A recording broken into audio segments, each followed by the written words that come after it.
Greetings, grace, and blessings. Welcome to another mini-sode of our Law Explained series.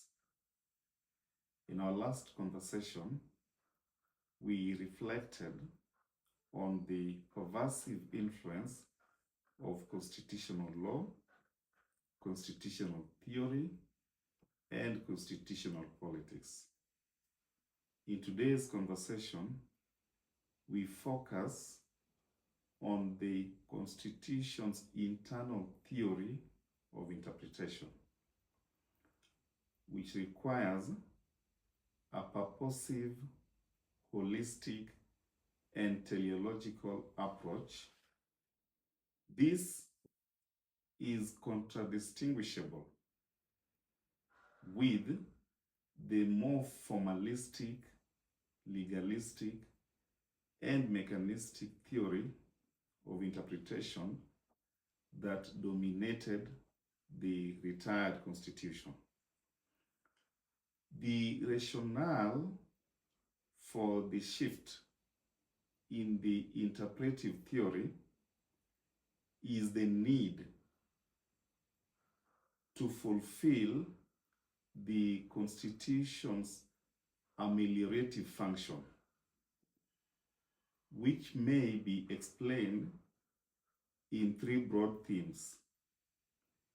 Firstly, the recognition, protection, and promotion of fundamental rights and liberties.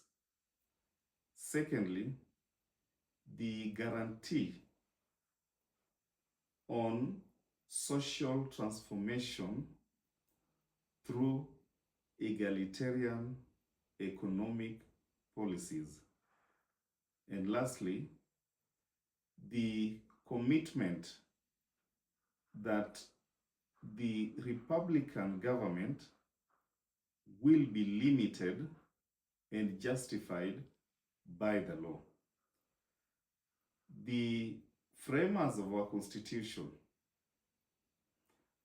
appreciated the need to decolonize the law and address the historical problem of legal centralism and autocratic legalism, meaning that in the pre-2010 constitutional experience, law making was a function of the state.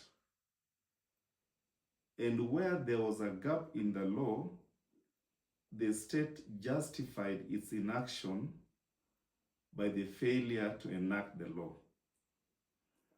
And when the law was ultimately enacted, it reinforced the personal preferences of state elites, which means there was always the irreconcilable tension between expectations and the outcomes.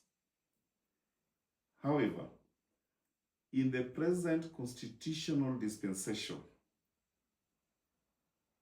the judges and jurists are expected to appreciate the shift in the theory of interpretation and identify the moral vision and the organizing mandate of the law. What this means is the overarching mandate of the law in post-2010 dispensation is that when law is applied to resolve disputes, the outcome of that resolution must not only inspire confidence in the legal system, it must also be seen to contribute to national renewal. So this interpretive theory should influence and inform the way judges and jurists interpret and apply the law. Thank you.